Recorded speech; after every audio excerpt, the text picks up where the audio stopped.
చిట్టి magical tree house నుంచి బయటకు వచ్చి మాయల అడవిలోకి నడుచుకుంటూ వెళ్తోంది.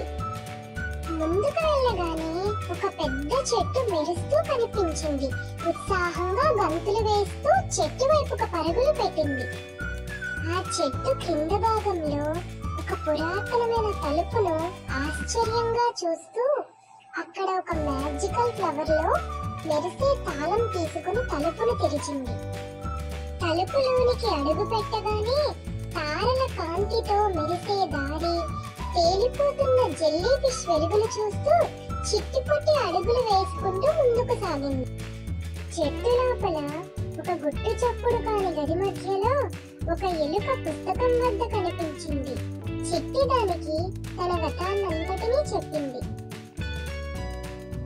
ఎలుక, ఈ పుస్తకంలో నీకు కావాల్సిన క్లూ ఉంది అని చిట్టి అత్తిపండు చిన్న రాళ్ల మధ్య దాచిన సంగతిని గుర్తు చేస్తుంది.